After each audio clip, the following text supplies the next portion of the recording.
This is the audio podcast show 120 TRS Big Bang. Whoa. Whoa, indeed. I hope I didn't miss the beginning of that. I pressed record today because Scott is not here, but Adam Yanch is, and it is Wednesday, the 25th of June, 2014. Hello, everybody. Yes, Sam Freeman and Adam Yanich taking up station for the audio podcast today. Scott is on a train, maybe? Wherever he is, he has no internet, so he is not here this week. We've got our usual collection of news, other bit of plunder, and remember, you can contact the audio podcast if you want at the audio podcast on Twitter, show at theaudiopodcast.co.uk via email, and there are various ways to digest the audio podcast should you want to do that. We can mention those later on, I think, but we can maybe get straight to the news. Get straight to the news. So the news is in the show notes, theaudiopodcast.co.uk/show/120, and yes, and there we'll find the news. And first up, we have two updates to EQ plugins that are actually quite similar, it turns out. Yeah, well, so first up is one that Scott added, which is Nugen, and their SEQ-S.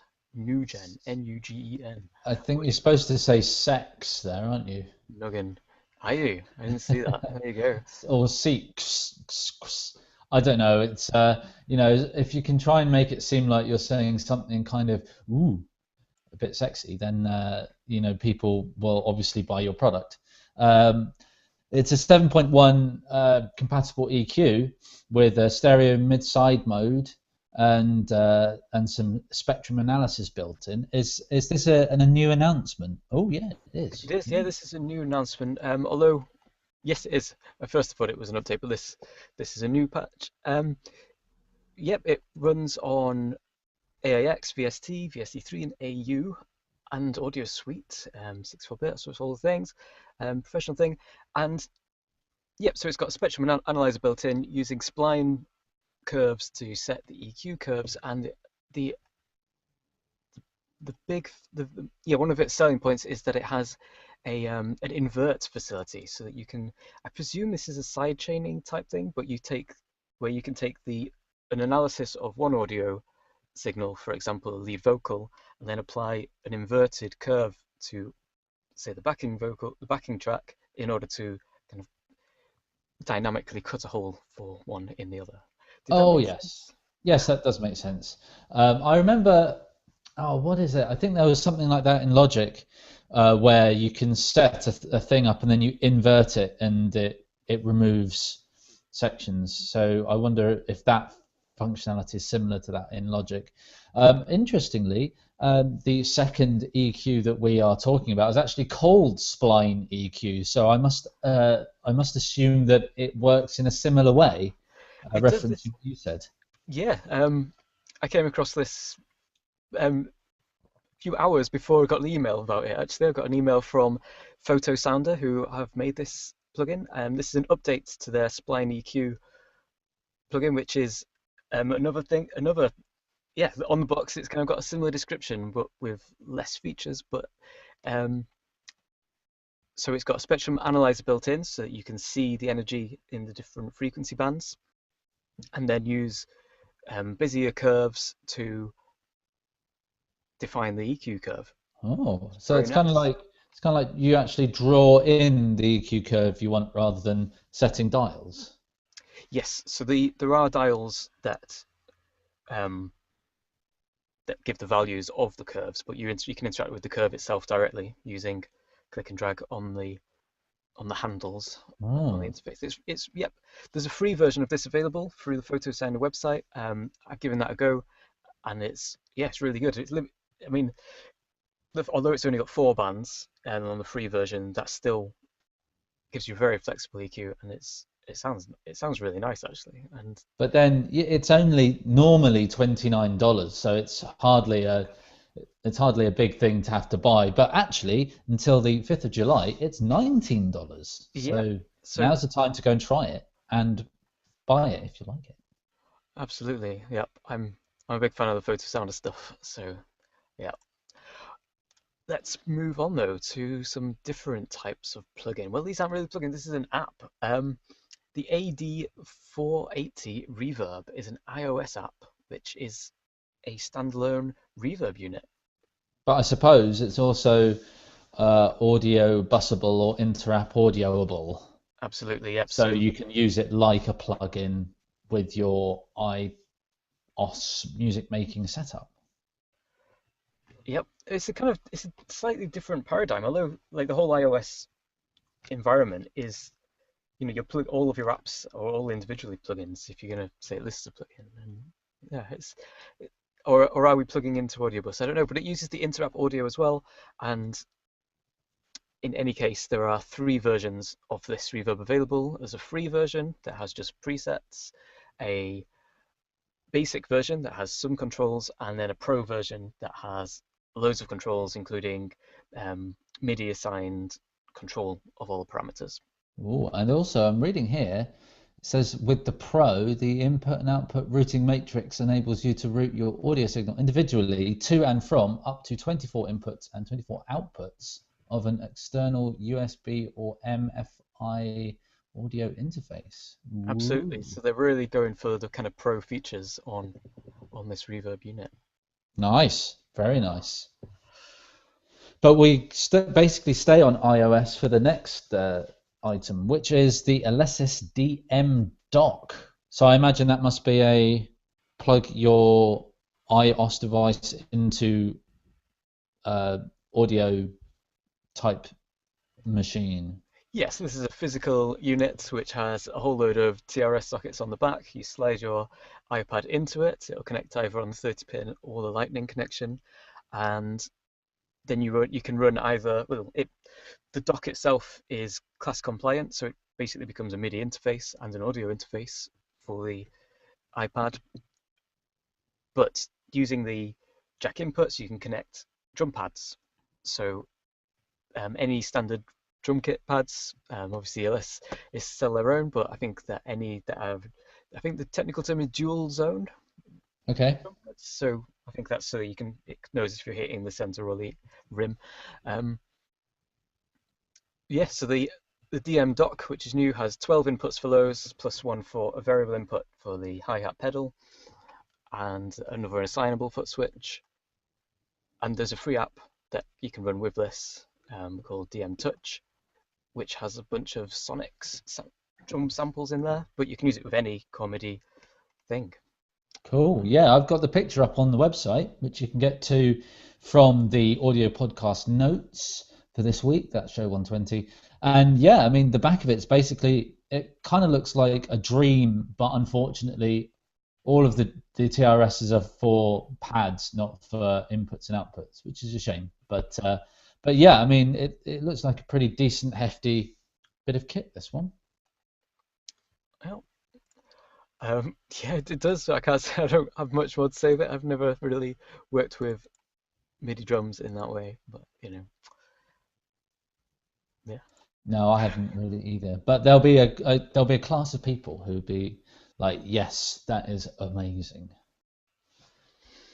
Right, Okay. what's next, Sam? What is next? What is next? Next is another story that Scott has added to the news, and it's one that I don't know much about. I've read some of the link here, but the story goes that the Music Producers Guild has issued a statement expressing concern at the terms currently being negotiated or not negotiated by YouTube with regards to music videos on YouTube. Oh, yeah. So is this connected to the indie stuff?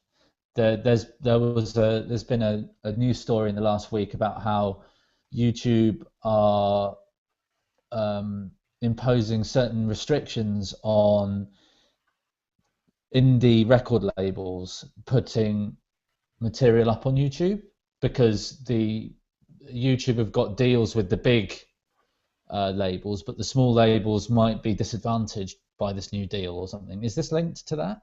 Yes, that is linked to that. So it's very, in a way, it's kind of sketchy on the details because all of these negotiations about licensing are all done under non-disclosure agreements. So specific details are not forthcoming. However, the general gist of it seems to be that independent record labels have essentially rejected the terms that have been offered by YouTube, and YouTube is refusing to negotiate, presumably because they're just not multi-million dollar entities like what the big labels are, and for Google to spend time making them happy just probably is not financially beneficial to them.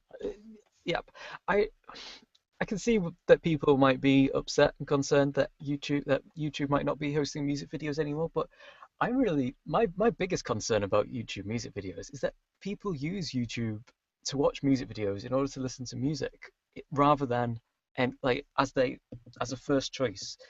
I'm YouTube video compression, the audio compression involved means that the sound is terrible, and yet so why is this? That's my concern. My concern is that people ought to be listening to higher quality audio in the first place. Well, it might be because it's as simple as you've got a video, and it might not even be a video. It might just be a still with a piece of music on it, and you can just put it straight up, and the YouTube infrastructure can handle a lot of listens and all this kind of stuff. You have to actually work to get your stuff up on Spotify. There are probably limitations on putting stuff up on SoundCloud, or it's not as discoverable on SoundCloud, which I'm not sure if that's so true. But I see YouTube's an interesting one, because when I'm looking around for I like to be able to listen to a whole album. Mm-hmm. And actually, a lot of times I've found on YouTube the whole album of a band who I've been listening to a track of, and I want to see if I like the album, and then I'll go off, and if I like it, I'll go off and buy the album. But you can actually get full streams on YouTube, which I find kind of surprising, because I wouldn't expect to find them there. But maybe that's because there's nowhere else for them. It's not like there's a time limit. It's not like you only get 120 minutes of YouTube upload. Like, that's the limitation on SoundCloud. So I think it maybe, I don't know, YouTube, the thing is, YouTube is used a lot by people though, isn't it? It is. I understand the reason that it's used in the way it is. I think that if it's, and so, your description of having a listen to an album to see whether or not, as a try before you buy kind of thing, that at some point you will, if you enjoy it in its low quality form, you will listen to it in its full quality. I haven't noticed the quality on YouTube being that bad though.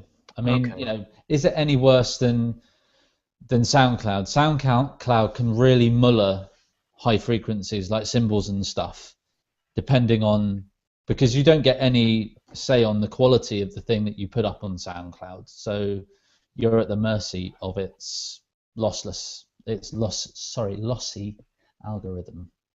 Indeed, and I think perhaps a lot of it has to do with who's uploaded it as well. Perhaps official uploads of music might be a higher quality to start with than if somebody's put aggressive lossy compression even before uploading it. So that's true. That's true. Okay, so pardon me. So have we got a sample library next? We have. Guess who added this one as well? Oh GunTales audio sample. Okay, so more guns, I guess. More guns, sample library recorded snapshots of guns. It sounds to me like a really good reason to fire off a bunch of guns. That's probably why it's that, and probably Scott finds them funny, so he puts these particular ones in more than others, maybe. Like, why haven't we got horses? Because then we could make like a YouTube Western or something using gun samples and horse samples. That would be great. That would be great. It must be out there. Well, let's check. So, but this particular one is from the Recordist, and yeah, links in the show notes, theaudiopodcast.co.uk/shows/120. 120. And that brings us to the end of this week's news. Oh, does it? Oh, maybe I haven't updated, because I've got an extra one on here. All right. Well, then maybe I'm wrong. which is an Applied Acoustic Systems. Oh, crikey, yes. Yes, the reason I missed this is that it was kind of going to be a review, but this is a new release of which there will be a review on the audio podcast, and possibly next show. Yes, so this is Applied Acoustic Systems. I've released String Studio VS2. Whoa! Wow. And it looks like it's a pretty standard. You've got your macOS X 10.6, Windows XP Vista 8 and 7, AAX, AU, and VST compatible. So it covers all the bases. It does. It runs as a standalone application or as a plugin to a host, and it's a synthesizer, but it's based mostly on physical modeling. So you've got parameters. I know you do. Yes, one. I've had a little play with this already, but I haven't really dug deep enough into it to kind of give it a full review. But as a surface level introduction to what it does, it has parameters for controlling things like what the exciter is, whether it's been bowed or plucked, or malleted, and things like position or of where that would happen, and the friction of the string and the body size, that kind of thing, which is I suppose, yeah, again, like we were saying about interactive sound last week, and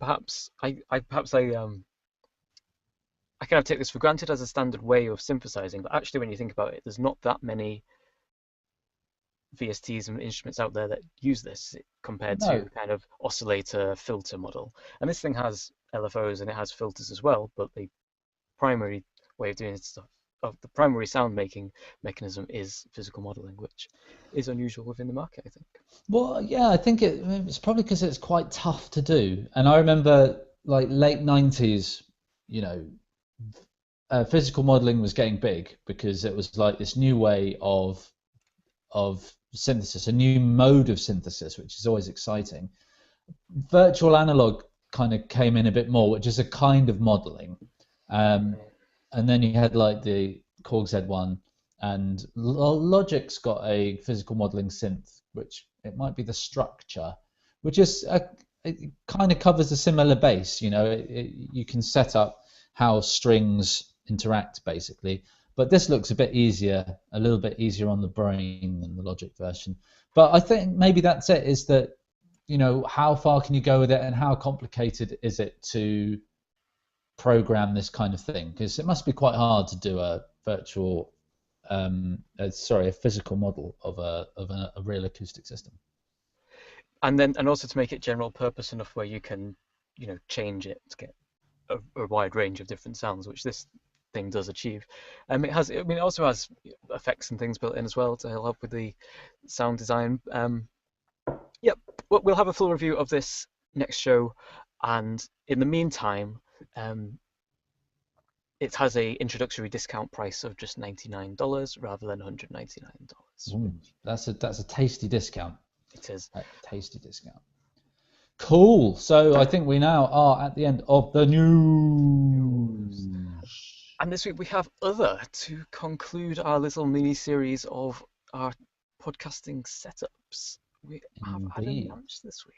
And it is my go this week, because I did the review of iRings last week. We thought we'd do Sam, and then I'll do this week. And if you head to the notes, theaudiopodcast.co.uk/show/120, and scroll down to the other section, you'll see a handy little picture that I've taken of my setup. I think mine is probably the simplest of the podcast setups. Now, with yours, Sam, is yours kind of set up permanently or semi-permanently? Semi-permanently, I suppose. The microphone sits on its stand all the time, and usually the audio interface is in place as well, and my laptop just comes and goes. Although in the past week I have moved everything apart from the microphone stand into another setup. So the answer is yes, turn up and set your laptop down and plug it all in, and you're basically ready. Whereas for me, it's a bit more transient. So if you look at the picture, I basically set up on my dining room table, and I sit with the window across from me, so I get some good light, so you can see my visage on YouTube. Yeah. But the actual setup is actually very simple. I put my laptop on this IKEA stand to raise it up, get a better angle, so you can see me better, but without looking up my nose, which is, it's a small thing, but I like to think our YouTube people aren't going to be frightened by having to look up my nose. And then under there, I switched I was using this setup for a while, and I switched, and I have switched back, and I'm using a Novation Neo 2.4 interface, which is a handy little desktop interface with a microphone in and headphone out. And the idea is this is a DJ's setup, so you'd actually connect. It's got 4 outputs, so you'd connect the 4 outputs into a DJ mixer, and you can do live stuff with the DJ mixer. I don't use it like that, but it's got handy controls on the top for setting everything, and it also has inbuilt in it what do you call it? A loop for hearing. Not a feedback loop, monitoring loop. So I can hear what I'm saying in my microphone, and it then mixes in with what comes back from YouTube.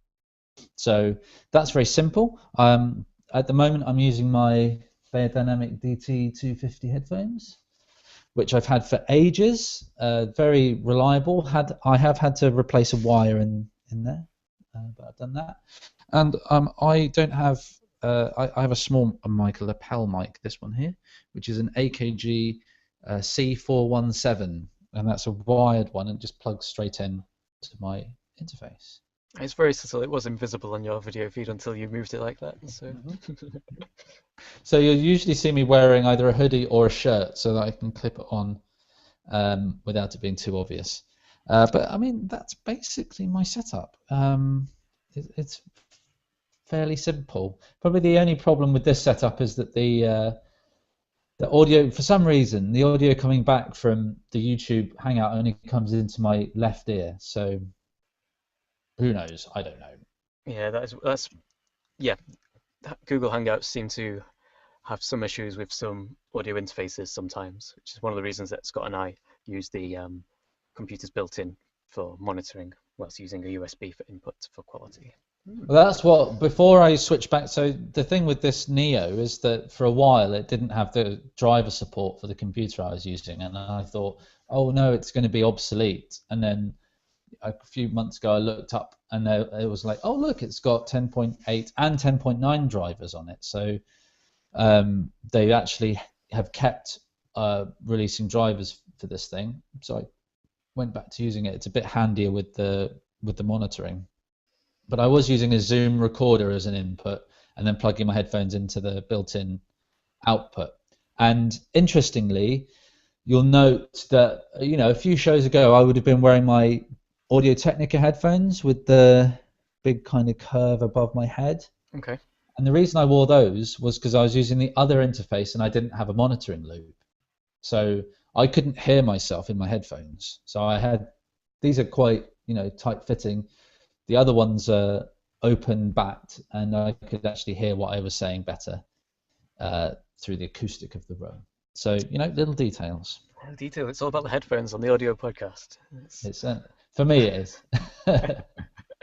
So yeah, that brings a conclusion to our little mini series of our podcasting setups. And I mean, I don't know how others do it. I think Scott's pretty hardcore about it because he's kind of set up to be able to podcast almost at any second when he's at home.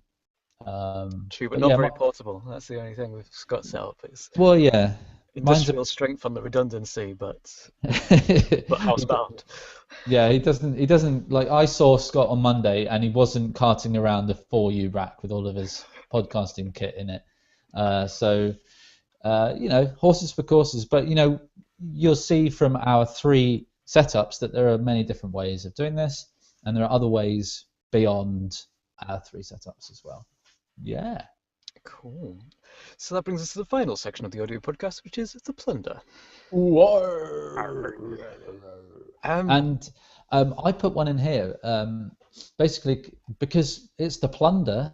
I thought, hey, why not just write a little bit about plunderphonics? So if you don't know what plunderphonics is about, it's a term, and then a kind of following little musical kind of, well, it's not a topic, it's like its own little area that was kind of conceived by an artist called John Oswald, who was very interested in sampling, but sampling like stuff that, you know, obvious stuff that people would recognize.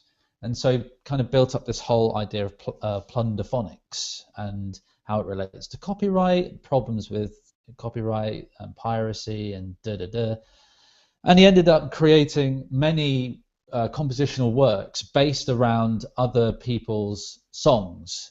And the idea being that whilst you can obviously recognize the original material, so like one of his key ones was a Dolly Parton track, you can tell it's a Dolly Parton track, but the actual composition itself is completely original. It does stuff with the original material that turns it into a new, an obviously original composition, but based upon this sampled material. So yeah, it's I thought I'd kind of get in with that. Do you know much about John Oswald, Sam? Yeah, I do. I mean, it's often occurred to me that although we have this plunder every week, which is us taking bits of the internet, you know, for me it's always been kind of a reference to plunderphonics as a term, although it could be interpreted other ways. So it's good Mm-hmm. that we've got this on here. I think that one of the famous examples was that you mentioned the Dolly Parton one example, but another one was that one of Michael Jackson's records was plunderphonicized by John Oswald, if that's the term. Um, and and Michael Jackson, or probably more likely his record company, took objection to this and actually demanded that all copies of the tape that had been created were destroyed.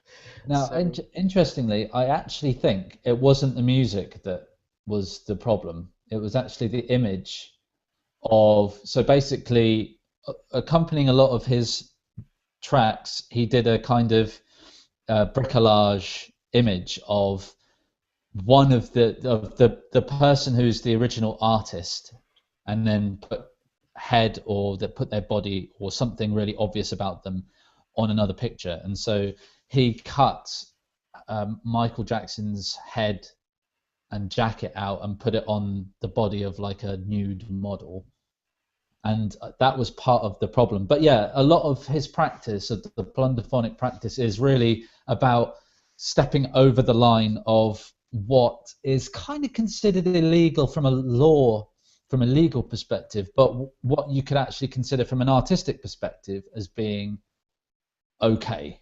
And you'd say, well, okay, I kind of see that, you know, they've taken this original stuff, but it's not like he's ripped off their song. He's done something else with it. I would recommend, if you're interested in this idea of plunderphonics, to look up the Plunderphonics 6996 book, which includes 2 CDs with some of the original plunderphonic works that Oswald put together. I got this book. It's very good, and the actual plunderphonic tunes are actually really fun, and I enjoy listening to them on their own as well. If you head to the notes, I've got a link. I've put a link into that book, so you can go out and decide if you want to get that.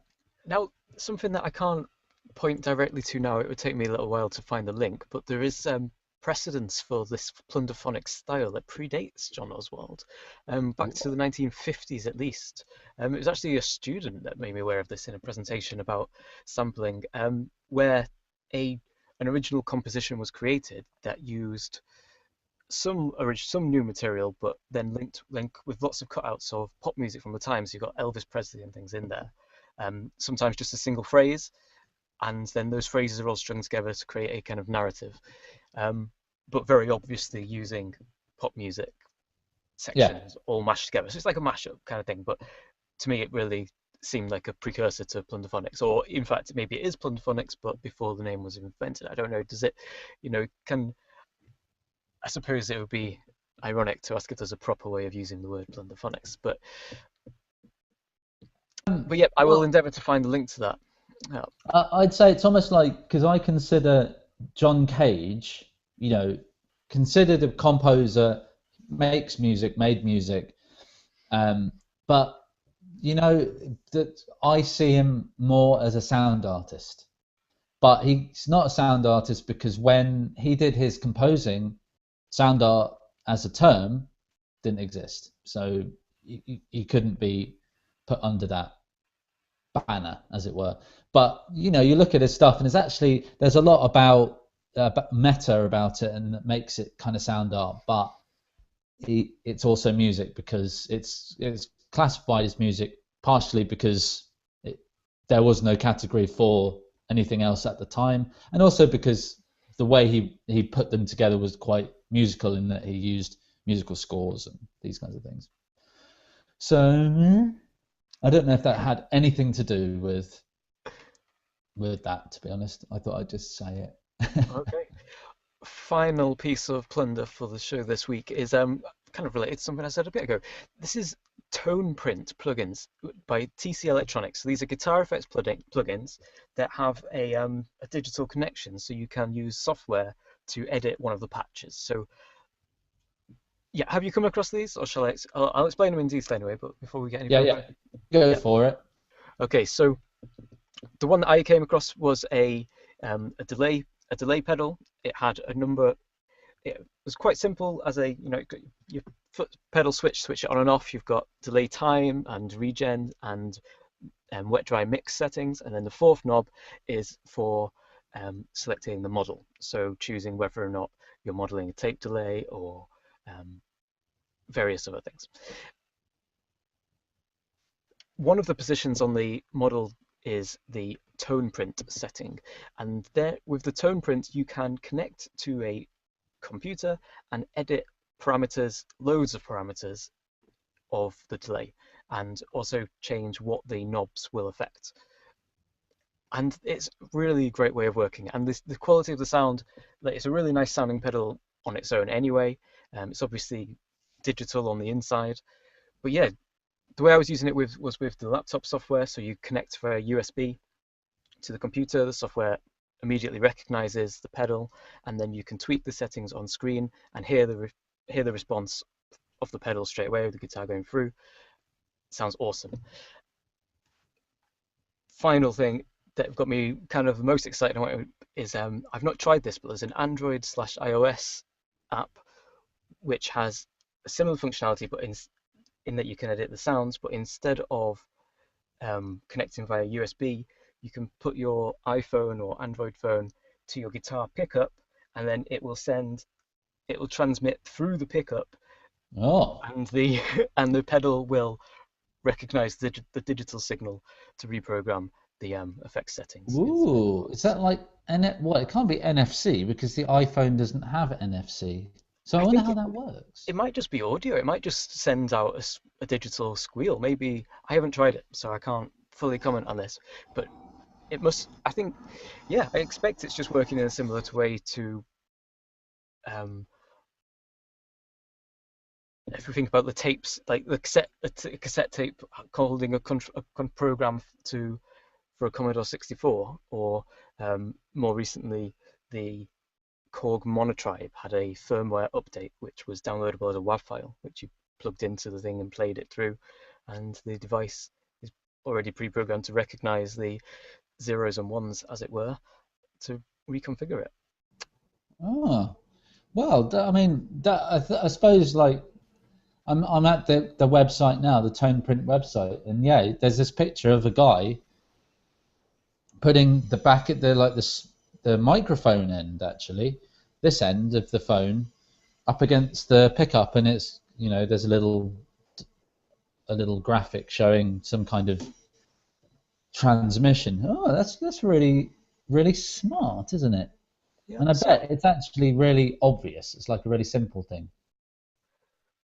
it is. I mean, at first my excitement wore down a little bit when I thought that if you're having to transmit in this way, then you wouldn't be able to do what I was doing at the weekend, which was I was at the computer tweaking the settings while the guitarist was playing through those settings as I changed them. You wouldn't be able to do that if you're holding a phone up to your pickup. But yeah, I think that as a wireless way of communicating with stuff, it's a great idea. And Mm. just the system in general is good. And I rate the pedal even without its programmability. Sweet. So there's an audio podcast thumbs up to TC Electronics TonePrint guitar pedal system. And there's a lot of informations at the TonePrint guitar website. So you can get through that through our notes, which is the audiopodcast.co.uk//120. And with that, we come to the end of the show. Oh no! Awesome. So, yep, don't forget you can subscribe through iTunes, YouTube, Gpodder, or Stitcher. And yeah, we will not be back next week. It is the summer period. We're going to have a week off, and we will be back in 2 weeks' time. Yeah. What are you going to do with your week off, Sam? I'm probably going to go camping. Excellent. Outdoors, non-computer action for a bit. And I don't know what I'll do. I have no idea. What I'm not doing is going to Glastonbury. So. Oh yes, I'm not camping at Glastonbury. No. But that's fine. I mean, beach. Who knows? Let's see. See how the weather goes. All right, and hopefully in 2 weeks' time we'll also have the return of Scott Hewitt. Yeah. Okay, everyone. Thank you for listening. I have been Adam Yunch. And I'm Samuel Freeman. Goodbye. Goodbye.